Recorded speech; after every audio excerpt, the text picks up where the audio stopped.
Rollerdrome, ça fait longtemps que je voulais faire une vidéo dessus. C'est un peu comme si Tony Hawk s'était pris pour John Wick. T'es là pour faire du patin à roulettes dans une arène futuriste, mais sans les coudières et genouillères pour te protéger. Ici, la seule protection, c'est ton fusil à pompe. Chaque virage est une esquive, chaque saut un potentiel headshot. Dans Rollerdrome, c'est simple. Si tu veux marquer des points, va falloir saigner les autres. Le concept est simple. Tu fais des figures stylées, t'alignes 2-3 backflips, tout en vidant un chargeur sur des ennemis armés jusqu'aux dents. Niveau ambiance, c'est des années 70, version dystopique. Tout est orange, fluo et criblé de balles. On dirait que Rollerdrome a mixé un tournoi de skate avec Hunger Games. Le tout saupoudré d'un style rétro-futuriste, comme si les années 70 avaient inventé l'e-sport extrême. T'enchaînes les tricks pour recharger tes munitions, un peu comme si t'allais chercher une pizza entre 2 tirs de roquette. Et n'oublions pas, les règles de survie en milieu hostile. Ici, si tu rates un salto, pas de point de style, mais un aller simple pour l'infirmerie, ou la morgue. Bref, Rollerdrome, c'est génial. C'est un jeu où tu rêves de mettre la misère sur roulette, et où tu comprends vite que l'arène est ta meilleure ennemie. Faites-le, ce jeu c'est vraiment un 18-19 sur 20. Rollerdrome, c'est un jeu qui mélange roller, fusillade, figure stylée, dans une arène où la survie est l'unique but. Enfilez vos patins et votre fusil, car ici, chaque saut est un pas vers la victoire, ou la défaite. Dans cette ambiance rétro-futuriste digne des années 70, seul le joueur le plus agile et le mieux armé triomphera. Ce jeu allie les sensations fortes, du skate, avec l'intensité d'un battle royale, où vos munitions se gagnent à coups de flip et d'esquive. Entrez dans Rollerdrome et découvrez ce que survivre avec style signifie vraiment. Ce jeu, c'est une pépite de ouf. 5-6 heures pour le finir, allez, 10 heures max si vous avez du mal, mais en 10 heures, vous faites l'aventure principale. Il y a un mode secondaire après qui est génial, un mode un peu hardcore que j'ai pas fini, mais qui demande un peu de temps de jeu. J'ai fini l'histoire principale en tout cas, et ça a été vraiment de très très très belles heures de jeu. Un peu dur au début, la première demi-heure est dure à prendre en main, mais dès que c'est pris en main, c'est pépite. Vraiment, c'est pépite de fou, donc je vous le conseille à tout le monde. Moi, c'est une de mes belle découverte, je dirais presque un de mes jeux préférés honnêtement de ces dernières années. Très très très cool, c'est très court, c'est rafraîchissant, ça envoie du steak, c'est vraiment lunaire, c'est vraiment différent de tout ce qu'on a vu. Donc si vous voulez une expérience un peu originale et super cool, foncez, vous serez pas déçus. On adore Ori and the Blind Forest. On admire sa beauté, on est hypnotisé par ses paysages vibrants et son atmosphère qui nous transporte. Mais est-ce que vous avez déjà vraiment prêté attention à ce que le jeu essaye de vous dire ? Parce que derrière ce décor enchanteur, Ori nous présente une vision cruelle, impitoyable et profondément humaine de la vie. Ce jeu est une plongée dans la noirceur qui nous hante tous sans qu'on le réalise. Derrière chaque pixel magnifique se cache une brutalité dérangeante. La séparation, la perte, l'injustice de l'existence. Ori n'est pas un simple voyage fantastique. C'est un jeu qui prend notre innocence et la jette en pleine nature sauvage, où seuls ceux qui luttent sans relâche survivent. Oui, Ori est un héros adorable. Mais il est aussi le symbole de la douleur de l'abandon, de la lutte sans fin pour la survie. Ce petit être lumineux qu'on accompagne n'est pas un simple personnage mignon. Il incarne une rage, une peine, un désir de rédemption qui frappe en plein cœur. Et cette forêt, ce n'est pas un conte de fées, c'est une jungle cruelle, un univers où la beauté est indissociable de la souffrance. On pourrait croire que Ori and the Blind Forest est là pour nous apaiser, pour nous rappeler la beauté du monde. Mais non, c'est bien plus. Ce jeu nous force à affronter des vérités sombres, à regarder en face ce que l'on préfère éviter. Le sacrifice, la mort, les luttes silencieuses. Ori, c'est la force de ceux qui, malgré tout, continuent à avancer. C'est notre propre bataille contre un monstre, contre un monde qui ne nous fait pas de cadeaux, qui ne nous pardonne pas. Alors, Ori and the Blind Forest, un jeu mignon ? Non, c'est une leçon douloureuse, magnifique, mais qui, une fois comprise, vous hantera bien au-delà de l'écran. Shadow of the Colossus, le jeu où on te donne un cheval, une épée et une mission incroyablement vague. Tu décolosses, ça ira mieux après. Tu t'embarques dans un monde magnifique mais désolé, peuplé uniquement de géants silencieux et d'un dieu qui parle comme un DJ sous acide. Et toi, tu y crois. Parce que tout ce que tu veux, c'est sauver une fille qui ne t'a même pas demandé de faire tout ça. Sérieusement, elle a rien signé. Mais bon, l'amour, c'est comme ça. Tu passes des heures à galoper des plaines vides, juste pour trouver un colosse qui n'a rien demandé à personne. Ces créatures, c'est des œuvres d'art vivantes, des montagnes qui bougent. Mais toi, armé de ton couteau à beurre et de ta détermination, tu les escalades comme un fou. Et à chaque fois, tu les fais tomber. Tu te sens un peu coupable, parce que oui, au fond, ce jeu, c'est une gigantesque métaphore sur la destruction, la solitude, et probablement sur le fait de ne jamais ramasser un combat que tu ne comprends pas. Et la fin. Pas de spoiler.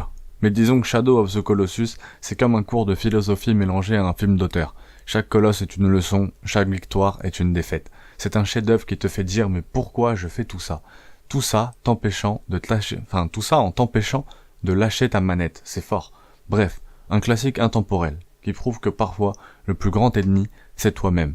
C'est un jeu qui te met face à des géants, et à ta propre conscience. Dans ce chef-d'œuvre, intemporel, il est sorti sur PS2, PS3, PS4, peut-être même PS5, on explore la beauté de l'open world, la complexité de l'histoire, le sentiment étrange de vaincre des créatures qui n'ont rien demandé. Découvrez pourquoi ce jeu continue de captiver les joueurs, même des années après sa sortie. Entre combats épiques et moments de solitude, Shadow of the Colossus est bien plus qu'un jeu. C'est une vraie expérience. Little Nightmares 2, c'est un jeu qui te donne quand même quelques traumas, Bienvenue dans le cauchemar les amis. Little Nightmares 2, c'est pas vraiment un jeu, c'est une expérience comme j'aime bien le dire, une thérapie de groupe forcée, où ton seul pote c'est une gamine qui te lâche la main à chaque instant critique. On n'est pas dans un Mario Kart où tu rigoles, là c'est l'autre extrême, on se lance pas de carapace. Ici, chaque couloir est un guet-apens, psychologique, chaque ombre veut ta mort, et chaque boss est une démonstration du sadisme des développeurs. Le monde est ton ennemi. L'ambiance, c'est une descente en enfer interactive. C'est comme si Tim Burton et Silent Hill avaient eu un enfant caché, et qu'ils avaient décidé que son but dans la vie serait de nous filer des cauchemars, des écoles hantées, des hôpitaux remplis de mannequins plus flippants qu'un clown à 3 heures du sbar, et des marécages où même Shrek aurait pas envie de traîner. Le gameplay te déteste, et c'est pour ça qu'on aime le jeu. Les contrôles sont précis, mais volontairement angoissant. Quand tu cours, c'est pas pour le plaisir. C'est parce que t'as un psychopathe à 5 cm de ta nuque. T'as jamais été aussi stressé en portant une hache. Soit elle pèse 3 tonnes et t'as l'impression d'être un Sims en train de creuser une piscine, soit elle est ton seul espoir face à des créatures qui veulent te transformer en bon steak haché. Les boss, c'est un festival, vraiment. Entre le chasseur, un redneck zombie avec un fusil à pompe qui te traque dans les bois, une vraie pub pour l'abolition du droit du port d'armes. La prof, son cou qui s'étire comme un chewing-gum, et elle te fixe comme si elle savait que t'avais pas fait tes devoirs. Elle est terrifiante. Et le docteur rampe au plafond et collectionne des mannequins vivants, un grand malade, littéralement. Le scénario, un scénario qui te fait péter un câble. Le jeu ne parle jamais. Il hurle dans ta tête. Chaque niveau te balance des indices chelous. Chaque scène te laisse avec plus de questions que de réponses. Et cette fin. Ah putain, cette fin. Une conclusion tellement brutale que je pourrais en faire une vidéo juste pour vous en parler. Si vous le voulez, commentaire, abonne-toi, pouce bleu. Bref. Little Nightmares 2. C'est pas juste un jeu. C'est une expérience sensorielle qui va te laisser en PLS sous ta couette à 3 heures du matin. À faire. Absolument. Si tu veux comprendre ce que ressent une souris dans une cuisine de psychopathe. Little Nightmares 2, c'est pas un jeu d'horreur comme les autres. C'est une descente en enfer interactive. C'est un excellent jeu. Si vous ne l'avez pas fait, je ne peux que vous le recommander. Cult of the Lamb, ce jeu où t'as un mouton tout mignon qui instaure un régime dictatorial à base de sacrifices, de soupes douteuses et de sermons hypnotiques. Imagine, Animal Crossing, sauf que tes villageois finissent dans un chaudron si leur foi baisse un peu trop. Et toi, en gourou laineux, tu trouves ça parfaitement normal. Le concept, sacrifié sur l'autel d'une secte chelou avant d'être sauvé par une entité encore plus chelou. Celui qui attend. Il te file une couronne maudite et te dit: va, petit mouton, rassemble tes fidèles, monte ta secte et éclate les autres. Et toi, comme un stagiaire un peu naïf, tu obéis, armé d'une dague rouillée et de l'assurance d'un gourou de téléachat. Gestion ou baston, le jeu alterne entre les deux. La gestion de ton camp sectaire et des combats nerveux en mode roguelike. Phase 1, tu fais gestion de ton village. Tu construis des huttes, des fermes, des toilettes. Ouais, il y a même un système digestif. Mais attention, un fidèle malade ou affamé, c'est un fidèle qui commence à douter. Et dans Cult of the Lamb, douter c'est mal, alors faut improviser. Phase 2, les bastons contre les infidèles. Là tu te balades dans des donjons générés aléatoirement, et tu éclates des monstres pour récupérer des ressources et des nouveaux pouvoirs. Les boss, Dark Souls version LSD. Des dieux en colère, moches comme pas permis, et bien décidés à faire rentrer ton gourdin dans la laine. Le jeu, tout est permis, sauf l'ennui. La vraie force du jeu, c'est son côté décalé et son mélange de genres. Un coup tu organises un rituel où tes fidèles tournent autour d'un feu, la minute d'après tu exécutes le plus vieux de la bande parce qu'il mange un peu trop. Ça te met face à tes propres contradictions. D'un côté, soit tu fais le choix d'être un leader charismatique et bienveillant, soit d'être un psychopathe qui sème l'amour et la terreur, comme un prof en fin d'année scolaire. Pourquoi c'est une pépite? Son style visuel, trop cute, Mais derrière cette apparence adorable, il y a du sang, des tripes, des cultistes qui vomissent, le yin et le yang, des jeux indépendants. L'humour noir. Tu vas faire croire que t'as des principes, mais au bout de 2 heures, t'es là à prier pour que tes fidèles crèvent vite pour libérer de la place. La profondeur du gameplay. Même si t'es nul en roguelike, tu vas kiffer la gestion. Et si t'es nul en gestion, tu vas aimer les donjons. Tout le monde y trouve son compte, sauf tes fidèles. En conclusion, c'est une critique de la société de consommation, une réflexion sur le pouvoir, ou un jeu où tu peux transformer tes potes en soupe pour survivre. La réponse, un petit peu de tout. C'est que tu te marres, c'est surtout ça, c'est un jeu très drôle. Alors mets ta meilleure robe de druide, file quelques croquettes à Maurice, et va répandre ta foi ou ta folie dans le monde des agneaux perdus. Et souviens-toi, si t'y joues pas, celui qui attend pourrait venir. Salut à tous et bienvenue sur le test le plus objectif de l'univers sur Warhammer 40 000 Space Marine 2. Donc si t'es là pour taper une barre ou pour voir si c'est un jeu de merde, n'hésite pas à t'abonner. Non, je plaisante. Je reprendrai jamais l'introduction de notre célèbre Sheshounet, enfin je la reprends là, mais je la reprendrai jamais de façon récurrente. Force à lui, franchement c'est très très fort. Si vous connaissez pas Sheshounet, n'hésitez pas à aller voir tous ces tests. J'ai fait ça, c'est vraiment juste une expérience sociale. Je tombais sur une vidéo de MrBeast qui au début il avait du mal à progresser et en mettant le nom de PewDiePie dans ses vidéos, en fait ça l'a fait un peu décoller. Donc je me suis dit on va s'amuser, donc c'est formidable que vous soyez sur cette vidéo. Alors, Warhammer 40 000 Space Marine 2.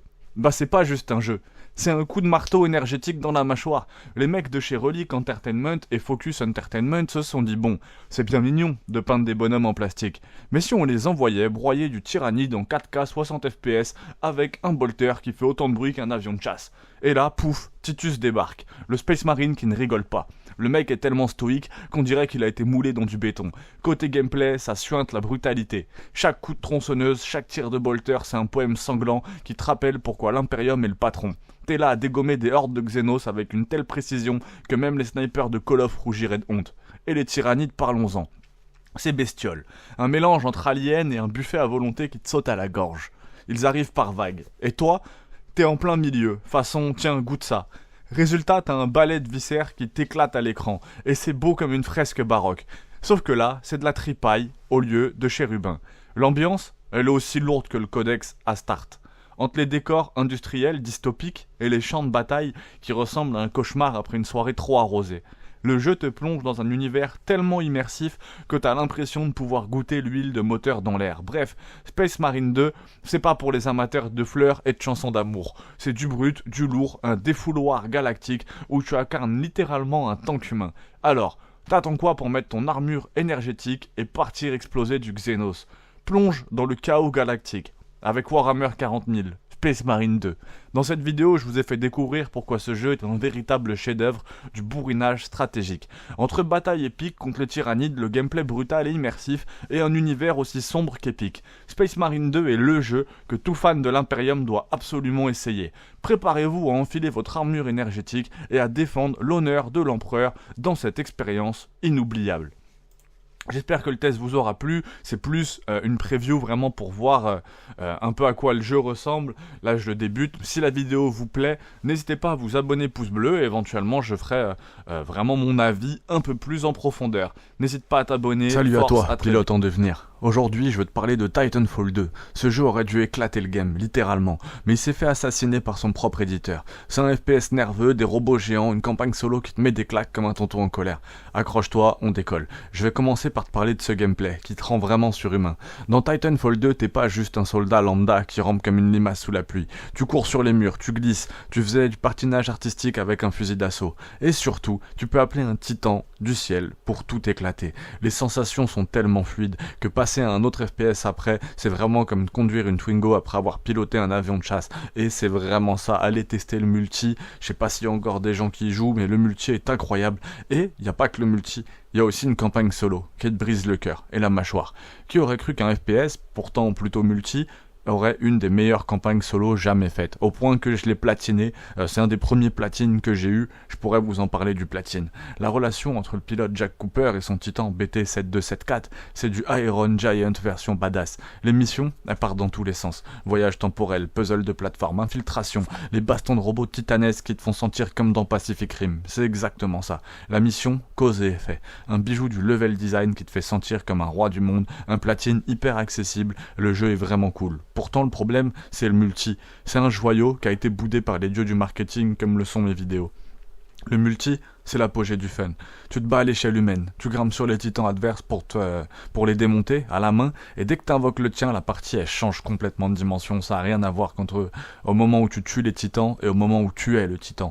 Ça change vraiment tout. Le problème, IA il l'a lâché. Entre Battlefield 1 et Call of Duty, le jeu n'a jamais eu la lumière qu'il méritait. Pourquoi faut absolument y jouer aujourd'hui? Même si des années après, puisque ça fait déjà un petit bout de temps, Titanfall 2 ça reste un bijou intemporel. Les serveurs sont encore vivants, et ouais un petit peu, et le feeling est toujours aussi incroyable. C'est le genre de jeu qui te rappelle pourquoi tu kiffes les FPS. Pour les moments de pure adrénaline, les instants épiques que seuls les titans qui se mettent des mandales peuvent offrir. Ça fait on est un peu sur le jeu Apex, mais avec des titans en plus, et des grappins, et ça change vraiment tout. C'est génial. Pour résumer un peu, qu'est-ce que je voulais vous dire avec tout ça, le résumé. Titanfall 2, c'est que c'est une masterclass, un peu enterrée vivante que trop peu de gens connaissent. Si tu as jamais joué, fonce. Et si tu l'as déjà fait, relance-le. Et pour la plupart des geeks, on a tous l'impression que tout le monde le connaît, mais regardez autour de vous, je sais pas, on verra. Mais en tout cas, c'est vrai qu'on a tous passé de très bonnes heures dessus. On est nombreux à avoir passé de très très très bonnes heures dessus. Il faudrait peut-être le relancer d'ailleurs, on verra peut-être s'il a pas pris une ride. Laisse un like si tu veux plus de tests pépites, abonne-toi, et sinon BT va débarquer chez toi si ça te chauffe. N'hésite pas à mettre un petit commentaire aussi, et éventuellement à mettre le prochain jeu que tu souhaites voir dans la liste. 1886, des chevaliers badass avec des pétoirs steampunk qui claquent, des loups-garous plus nerveux qu'un modem 56K, et toi, face à l'un des jeux les plus controversés de la PS4, The Order 1886. Spoiler, c'est plus court qu'un speedrun Mario, mais est-ce que ça vaut quand même le coup? Moi j'ai pris énormément de plaisir sur ce jeu. On va voir ça ensemble. Première baffe, c'est sublime. Vraiment. C'est comme un musée interactif où chaque pavé, chaque moustache, chaque particule de fumée a été sculptée avec amour. Mais est-ce que c'est juste un bel emballage? Un petit peu, quand même. Le gameplay est un peu en pilote automatique. Le gameplay, c'est un peu comme être copilote sur Mario Kart à l'époque, tu vois. T'as l'impression de faire des trucs, mais t'es juste là pour accompagner. Les phases de tir sont correctes, mais il n'y a aucun moment de génie. Les QTE tombent plus souvent qu'un serveur le samedi soir. Le jeu te tient la main et ne te lâche jamais. Vraiment, le jeu te lâche jamais et te tient par la main tout le long. La durée de vie, et ça c'est quelque chose qui a vraiment été critiqué, c'est le vrai scandale du jeu. La durée de vie c'est 5 heures. Un marathon Netflix dure plus longtemps. Tu payes un AAA pour une expérience aussi brève qu'un TikTok. Et quand ça commence à devenir intéressant, bam, c'est fini. On dirait que le jeu arrache cuite.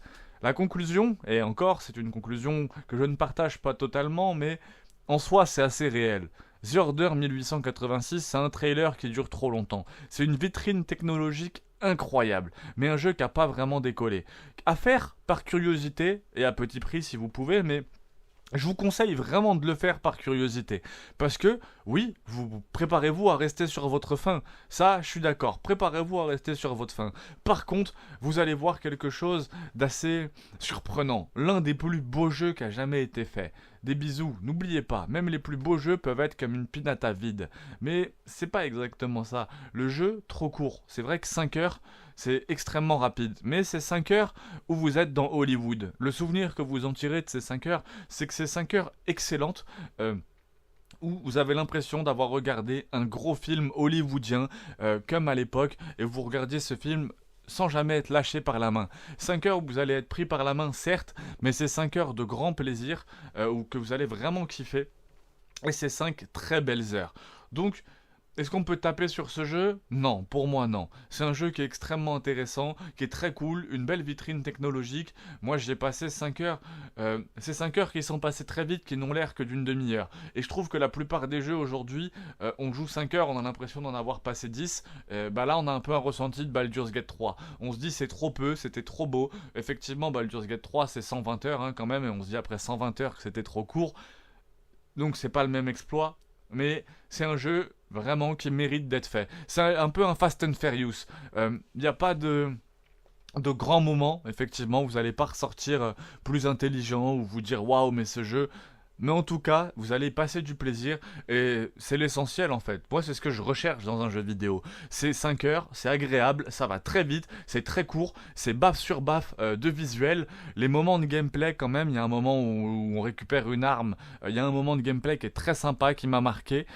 Et c'est un jeu que j'ai envie de me refaire et que je trouve très très cool, alors que c'est un jeu que j'ai dû faire il y a il y a quand même quelques années, il y a peut-être au moins 5 ou 6 ans. Et 5 ou 6 ans après, je pourrais le refaire là, je l'avais fait sur PS4 à l'époque, et je pourrais le refaire sur PS5 là, si je le trouvais à petit prix. Donc franchement, si vous le trouvez un jour à 5 ou 10 euros, achetez-le, foncez. Ouvrez-vous une petite bière ou un petit J en fonction de ce que vous préférez. Vous allez passer un excellent moment sur ce jeu. En tout cas, je pense. Abonne-toi, à très vite, et active la cloche, sinon un loup-garou viendra faire des QTE dans ton Rime, une aventure poétique ou un jeu oublié. Rime, c'est un de mes jeux préférés. Franchement, j'ai dû le découvrir pendant le confinement, à des heures perdues où je cherchais des jeux auxquels jouer. Ça dure 5 à 10 heures, mais c'est une aventure magnifique, je vous la conseille à tous. Rime, c'est ce jeu qui te fait croire que t'es un explorateur perdu dans un tableau de maître, jusqu'à ce que tu comprennes que tu vas surtout pleurer pendant toute l'aventure. Sorti en 2017, développé par Tequila Works, ce bijou, parce que c'est vraiment un bijou, vidéo ludique, te balance sur une île mystérieuse sans explication. Juste un petit renard pour te guider et un gamin en poncho qui court partout. Un mélange entre Zelda Wind Waker, Aiko et un stage bonus de Journey. Mais est-ce que ça vaut vraiment le détour? La réponse est oui. Quitte cette vidéo, va y jouer, fonce tout de suite. Franchement, tu seras pas déçu, tu reviendras me dire merci. La direction artistique, elle est à tomber par terre. Visuellement, Rime, c'est une carte postale en mouvement. Imagine un monde baigné de lumière, des ruines antiques sculptées avec amour, des couleurs qui te donnent envie d'encadrer ton écran, la DA qui rappelle clairement le cel shading de Wind Waker, mais avec une touche un peu plus méditative et un peu plus mélancolique. Beau, doux, c'est presque un jeu conçu pour être mis en fond d'écran Windows. Mais derrière cette patte artistique sublime, est-ce qu'il y a du gameplay solide? Ou est-ce qu'on a affaire encore à un walking simulator? Eh bah pas du tout, parce que c'est un jeu incroyable. Gameplay, exploration et énigmes. Pas de bagarre, que du cerveau. Si t'espérais trancher des monstres ou faire des saltos à la Assassin's Creed, autant te prévenir. Ici, il n'y a pas d'action, il n'y a pas d'ennemis à dégoûter. Le gameplay repose à 100% sur l'exploration et sur la résolution d'énigmes. On pousse des blocs, on crie sur des statues, vraiment littéralement, on joue avec la lumière et l'ombre. C'est un peu comme un escape game géant sur une île paradisiaque, mais avec une OST qui te rappelle que la vie, c'est dur. Par contre, les puzzles oscille souvent entre « Ah, c'est malin » et « Pourquoi ça marche pas ?» Heureusement, c'est très fluide, c'est très bien intégré dans l'univers et c'est jamais frustrant. Franchement, je suis pas fan de ces trucs de puzzles, mais pour moi, c'est passé. Tout le long, c'est passé avec ce jeu. Je l'ai trouvé incroyable tout le long. C'était une pépite, et en plus maintenant on est en 2025, si vraiment vous bloquez un petit coup de solus, ce qui est un peu dommage, j'ai dû m'en servir peut-être une fois dans un certain monde avec l'oiseau, mais sinon très très cool, franchement il n'y a même pas besoin de ça, profitez, c'est vrai qu'il n'y a pas de découpage par contre de monstres, mais le jeu marque sur d'autres aspects. Ça change vraiment de la plupart des jeux. Là, ce qui va vous marquer, c'est cette histoire, qui va te frapper en plein cœur. Au début, tu te demandes pourquoi t'es là, et au fur et à mesure, le jeu te balance un des scénarios les plus émotionnels qui n'a jamais été fait dans le monde du jeu vidéo. Pas de dialogue, pas de narration lourdingue, tout passe par l'environnement et la musique. Je vais pas te spoiler, mais si t'es du genre sensible, sors tes mouchoirs. Parce que le twist final, c'est un vrai coup de massue émotionnel. Franchement, je m'en suis toujours parmi. Des défauts, il y en a quelques-uns, forcément. Mais franchement, ils sont super minimes. Tout n'est pas parfait non plus, forcément. Quelques animations un peu raides. Si t'es pas réceptif aux jeux contemplatifs, tu risques de trouver ça lent.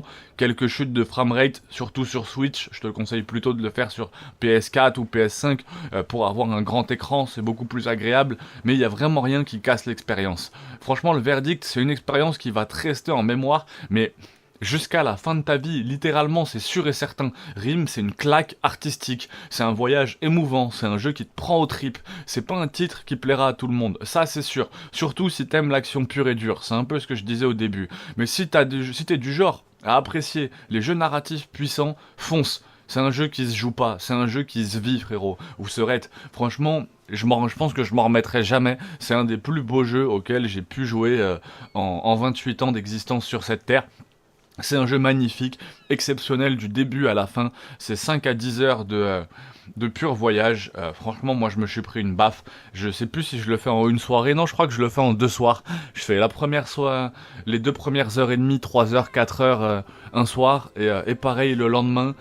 Et j'ai dû le faire quasiment à la sortie, parce que pendant le confinement, donc c'était il y a bien 4-5 ans déjà. Et 4-5 ans après, je m'en souviens encore comme étant un des jeux les plus beaux que j'ai pu faire. Note finale 8,5 sur 10, pour moi c'est trop léger, ça mérite beaucoup plus, 9,5. au moins sur 10. Si tu cherches un jeu en fait qui mélange aventure, émotion, énigme, fonce. Si tu veux du combat et du skill, passe ton chemin. Mais franchement, fonce parce que tu as déjà joué. Est-ce que t'as chialé à la fin ou est-ce que toi t'as le cœur d'un robot? Dis-moi en commentaire. Mais franchement, je pense que Rim, on est nombreux à avoir apprécié ce jeu, qui est un peu, malheureusement, un peu trop oublié et trop peu connu, alors que ça fait partie largement des plus beaux jeux jamais créés. Force à tous et à Armored très Core vite. 6. Ce moment où From Software s'est dit bon, on a traumatisé les joueurs avec Dark Souls, Elden Ring et Sekiro. Et si on leur foutait des robots de 10 tonnes qui se foutent sur la gueule à 300 km/h? Et c'est ainsi qu'est né Armored Core 6, Fires of Rubicon.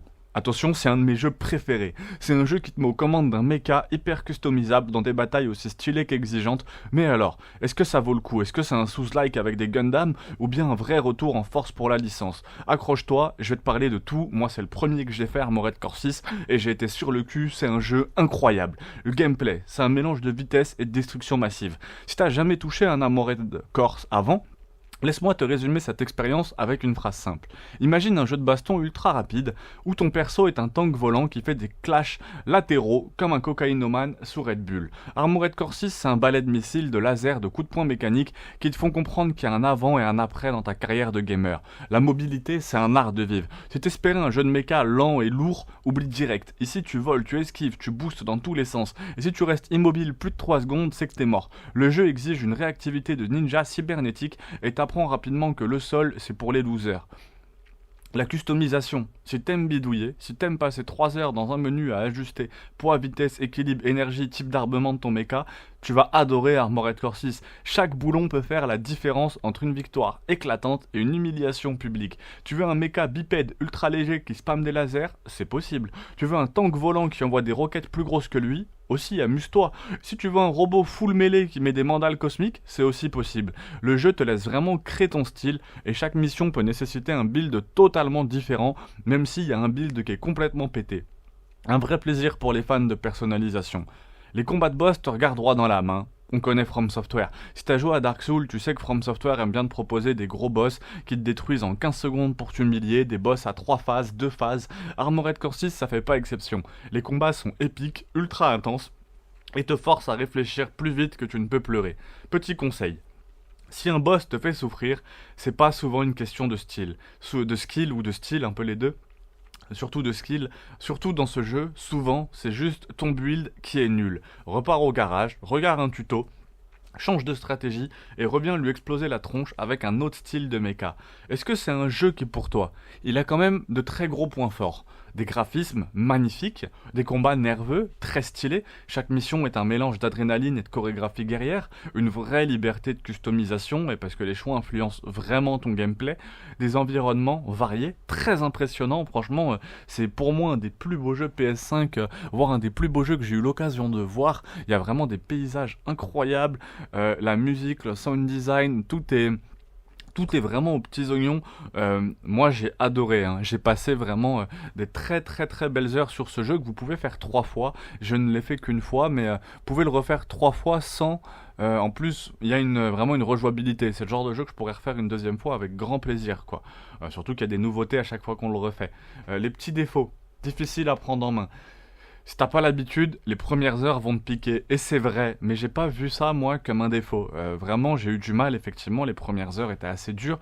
Mais en fait, cette prise en main des mechas est tellement jouissive une fois qu'on les maîtrise. Une fois qu'on maîtrise vraiment son mecha et qu'on a compris, c'est vraiment pas difficile à prendre en main. Et c'est là qu'on se rend compte même que le jeu est très très bon, voire excellent. Les combats sont...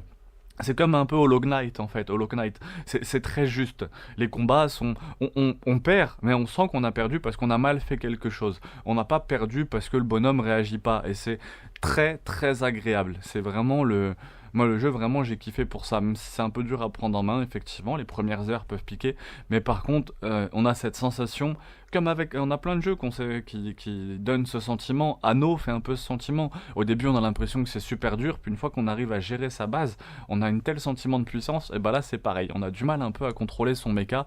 Mais quand on finit vraiment par contrôler le mecha, et à la fin qu'on réfléchit plus, c'est-à-dire que ça fait cerveau, main, manette, mecha, et que le mecha réagit directement... C'est incroyable, vraiment c'est incroyable. L'histoire elle est anecdotique aussi. c'est cool, mais t'es là pour péter des robots. Franchement, l'histoire, j'avoue, très anecdotique, et c'est dommage parce qu'il y avait vraiment moyen de faire quelque chose de cool. Peut être punitif aussi parce qu'un mauvais build peut te ruiner ta mission entière. Ça fait partie du jeu, c'est pas forcément un défaut pour moi. Est-ce que tu dois l'acheter ou pas? Bah si tu veux un jeu de méca, dynamique, technique, exigeant, fonce les yeux fermés. Si t'espérais un sous-like en mode robot géant, c'est pas du tout pareil. Et si les jeux difficiles te frustrent, prépare-toi à revoir ta patience à la hausse. Armored Core 6, pour moi, c'est du grand spectacle. C'est un challenge et un pur plaisir pour ceux qui aiment peaufiner leur style de combat. C'est un vrai retour en force pour la série. J'ai pas eu l'occasion de faire les 5 premiers épisodes, mais franchement, le 6 Fires of Rubicon, j'ai même l'édition un peu spéciale où il y avait un poster dedans que j'ai pu accrocher au mur, et franchement, génial, vraiment génial comme jeu. Foncez, c'est du cinéma, vous allez passer 20 heures. Moi j'ai passé 20 heures sur un jeu magnifique, c'est comme si j'avais regardé un film 5 fois de suite. Enfin 5 fois de suite, 5 films différents, mais à chaque fois masterclass. Ouais, vraiment je pense que c'est dans le top des jeux que j'ai pu faire, où j'ai pris vraiment du gros plaisir tout le long. Donc très très très cool, franchement foncez, 10 sur 10, explosion garantie ou remboursée. Et toi, est-ce que t'as joué à Armored Core 6? Est-ce que t'es plutôt team mecha ultra léger ou tank volant avec des missiles nucléaires? Balance ton build en commentaire.